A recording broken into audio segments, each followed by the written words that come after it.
Rail की पटरियां धूप में इतनी तप चुकी हैं कि स्टील फैलकर टेढ़ी होने लगी है।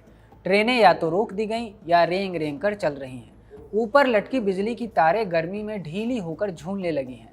दक्षिण के कुछ हिस्सों में सड़कों की ऊपरी परत नरम पड़ रही है और जिन इमारतों की छतों पर जिंक की चादरें बिछी हैं वे नीचे रहने वालों के लिए उल्टे तवे में बदल चुकी हैं। ये यूरोप है जून 2026 में, और यहाँ सिर्फ धातु नहीं पिघल रही, इंसान भी मर रहे हैं। 21 जून के बाद से अब तक 1300 से ज़्यादा लोगों की जान जा चुकी है। ये आंकड़ा खुद वर्ल्ड हेल्थ ऑर्गेनाइजेशन WHO का है, जो इसके चीफ टेड्रोस अधनोम ने रविवार को दिया। अकेले फ्रांस में सिर्फ 4 दिनों के अंदर करीब 1000 ऐसी मौतें हुई जो आम दिनों में नहीं होती, यानी सीधे सीधे गर्मी से मौत। ये फ्रांस की सरकारी हेल्थ एजेंसी का डेटा है। जर्मनी ने अपने इतिहास का सबसे गर्म दिन देखा, 41.7 डिग्री। और इस सबके बीच यूरोप में सबसे बड़ी बहस किस बात पर छिड़ी है? इस बात पर कि घर में एसी लगाना चाहिए या नहीं। एक तरफ कुछ नेता कह रहे हैं हर घर, हर स्कूल, हर अस्पताल में एसी लगाओ। दूसरी तरफ कुछ कह रहे हैं एसी लगाना ही असली गलती है, इससे गर्मी और बढ़ेगी। और सबसे दिलचस्प बात, ये झगड़ा नया नहीं है। बिल्कुल यही बहस 23 साल पहले भी हुई थी, जब इसी फ्रांस में गर्मी से 15,000 लोग मरे थे। तब फ्रांस ने एक अलग रास्ता चुना था। आज वही फैसला उसके सामने दोबारा आकर खड़ा है। तो चलिए शुरू से समझते हैं हुआ क्या है और एसी इतना बड़ा मुद्दा कैसे बन गया। पहले समझिए कि गर्मी की शक्ल क्या है। यूरोप के बड़े हिस्से पर इस वक्त एक चीज़ बैठी हुई है जिसे वैज्ञानिक हीट डोम कहते हैं। आसान भाषा में गर्म हवा का एक गुंबद जो ऊपर से ढक्कन की तरह जम जाता है और गर्मी को नीचे ही फंसा देता है।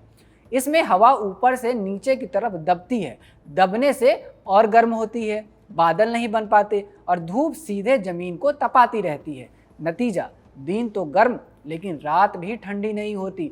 और रात का ठंडा ना होना ही सबसे खतरनाक है, क्योंकि शरीर को आराम का मौका ही नहीं मिलता। तापमान के रिकॉर्ड एक के बाद एक टूट रहे हैं। फ्रांस ने 23 जून को 1947 के बाद का अपना सबसे गर्म दिन दर्ज किया। कई जगहों पर पारा 44 डिग्री के पार चला गया। ब्रिटेन ने जून का अपना अब तक का सबसे गर्म दिन रिकॉर्ड किया, तापमान 37 डिग्री के पार पहुंच गया। चेक रिपब्लिक में 41.1 डिग्री, पोलैंड में 40.5 डिग्री। दोनों देशों में अपने अपने ऑल टाइम रिकॉर्ड टूटे। अब इस तापमान का असर सिर्फ मौसम तक नहीं है। फ्रांस में मंगलवार रात तक करीब 1,06,000 घरों की बिजली चली गई। ये AFP का आंकड़ा है।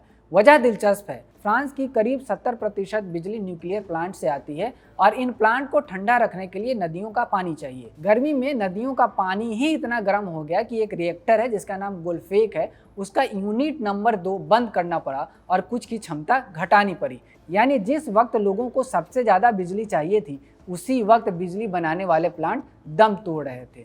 रेलवे का हाल और दिलचस्प है। आपने सुना होगा कि गर्मी में पटरियां पिघल जाती हैं। असल में पटरी पिघलती नहीं, फैलती है। स्टील गर्मी में फैलता है और ट्रैक की सतह का तापमान 60 डिग्री तक पहुंच सकता है। इतना फैलने पर पटरी टेढ़ी हो सकती है। इंजीनियर इसे बकलिंग कहते हैं, जिसमें ट्रेन के पटरी से उतरने का खतरा रहता है। ऊपर लटकी बिजली की तारें भी गर्मी में ढीली होकर झूल जाती हैं। इसलिए फ्रांस 24 और AFP के मुताबिक कई देशों में ट्रेनों की रफ्तार घटानी पड़ी और सैकड़ों ट्रेनें रद्द करनी पड़ी। रिपोर्ट्स के मुताबिक जर्मनी के लाइप्जिग शहर में तो पूरा ट्राम नेटवर्क ही रोकना पड़ा। और सबसे दिक्कत वाली बात, पानी। BBC के मुताबिक फ्रांस के गृह मंत्री ने बताया कि हीट वेव शुरू होने के बाद से कम 74 लोग डूब चुके हैं, ज़्यादातर नदियों, झीलों या तालाबों में, जहां लोग गर्मी से राहत पाने के लिए कूदे थे।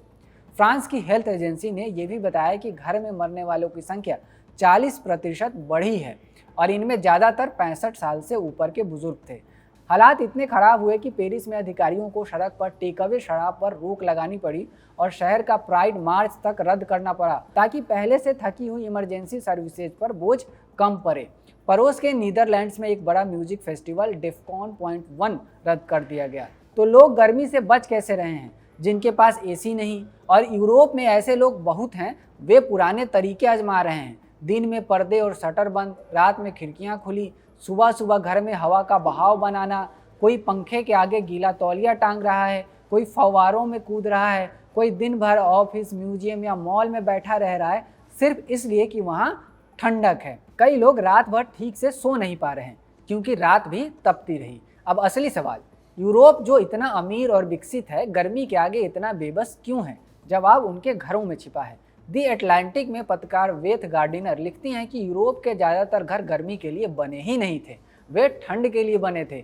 ब्रिटेन का उदाहरण लीजिए, वहाँ सदियों से ठंडी और बरसाती गर्मियाँ रही हैं, तो घर ऐसे बने जो गर्मी अंदर रोक लें, बाहर न निकलने दें। यही इंसुलेशन सर्दियों में वरदान है, पर गर्मी में जेल बन जाता है। ब्रिटेन की क्लाइमेट चेंज कमेटी ने मई में अपनी एक रिपोर्ट पेश की, जिसमें एक लाइन में उन्होंने पूरी बात कह दी।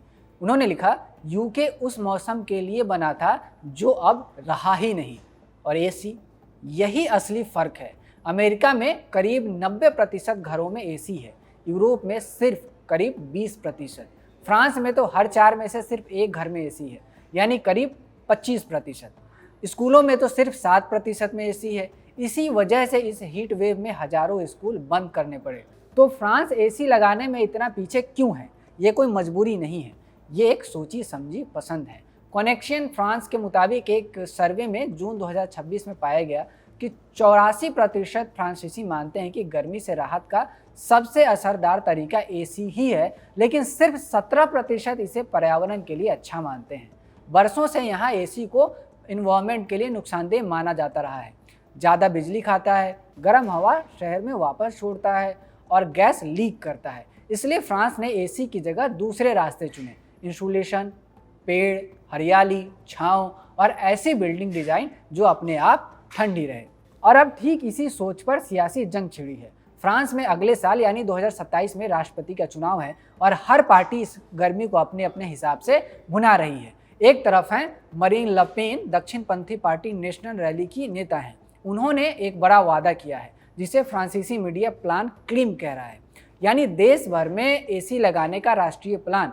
सबसे पहले अस्पतालों में, बुजुर्गों के घरों और स्कूलों में। बीबीसी के मुताबिक उनकी पार्टी इसके लिए करीब 20 अरब यूरो यानी लगभग 22.7 अरब डॉलर, रुपयों में देखें तो मोटे तौर पर 2 लाख करोड़ रुपए के बराबर खर्च करना चाहती है।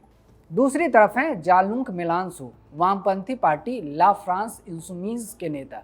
उनका साफ कहना है कि हर जगह एसी लगाना एक झूठा हल है जो समस्या को और बढ़ाएगा।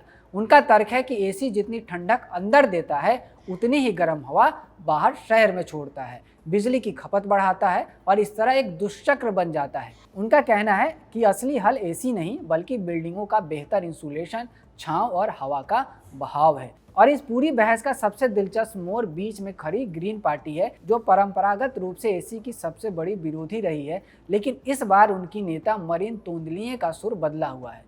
बीबीसी के मुताबिक उन्होंने माना, कुछ जगहें ऐसी हैं जहां अब इसके बिना काम नहीं चल सकता।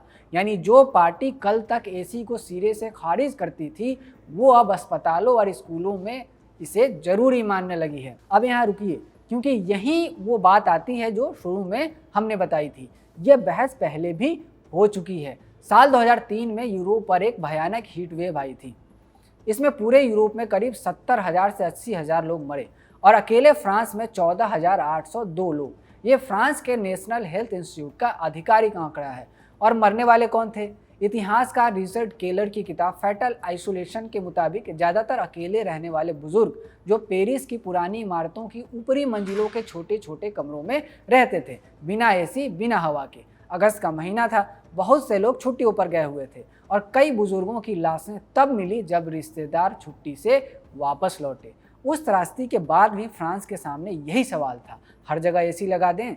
और फ्रांस ने तब एसी का रास्ता नहीं चुना। उसने हीट वेव की चेतावनी देने वाला सिस्टम बनाया, बुजुर्गों की रजिस्ट्री बनाई ताकि उन पर नज़र रखी जा सके और केयर होम में ठंडे कमरे अनिवार्य किए। सीएस मॉनिटर और फ्रांस के रिसर्च संस्थानों के मुताबिक इन कदमों से आगे की हीट वेव में मौतें काफ़ी घटी।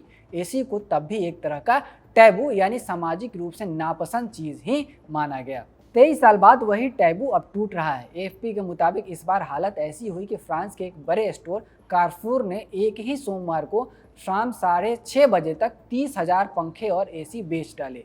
कंपनी के सीईओ के मुताबिक ये आम दिन से 1000 गुना ज़्यादा था।